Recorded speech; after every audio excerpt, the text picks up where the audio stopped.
Daily রুটিনে যেরকম রান্না করি আজও ঠিক সেইভাবেই রান্না করতে বসেছিলাম। ভিডিও বানানোর কোনো ইচ্ছেই আমার ছিল না, কিন্তু আজকে আমি একটা স্পেশাল খাবার বানাচ্ছি, সেটা হচ্ছে দই পটল। স্পেশাল খাবার তাদের কাছেই যারা পটল খেতে ভালোবাসো। যারা পটল খেতে ভালোবাসো না তাদের কাছে কিন্তু এটা স্পেশাল নয়।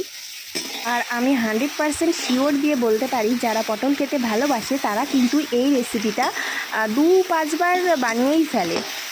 অনেকে অনেক রকম পদ্ধতিতে দই পটল বানায়, অনেক রকম মশলাপাতি দিয়েও বানানো যায়, কিন্তু আমি একদমই সিম্পলভাবে তৈরি করব, কারণ আমাদের বাড়িতে অতটা মশলাপাতি সবাই পছন্দ করে না। তো আমি একদমই সিম্পলভাবে তৈরি করব। যেমন এখানে আদা লঙ্কা জিরে পেস্ট আছে, এখানে রসুন আর পেঁয়াজের পেস্ট আছে, আর এটা হচ্ছে টক দই। তো একদম সিম্পলভাবে করব। পটলটাকে কিন্তু একদম লাল লাল করে ভেজে নিতে হবে। ভেজে নিয়ে তারপরে একটা একটা করে তুলে তারপর মশলাটা আর কি কষবো।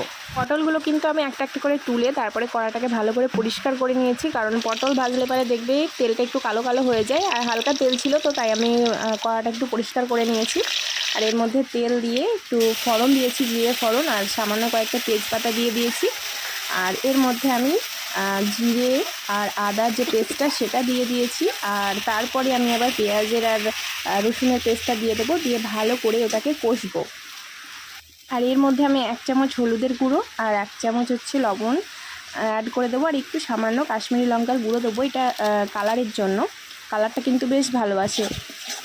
তারপর এটাকে আবারও ভালো করে কষিয়ে নেব। আর এদিকে কিন্তু টক দইটাকে আমি ভালোভাবে ফাটিয়ে নিয়েছি।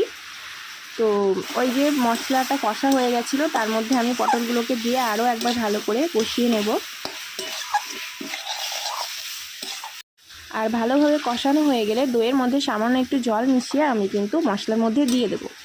তারপর এটাকে কিছুক্ষণ আমি ফুটিয়ে নেব।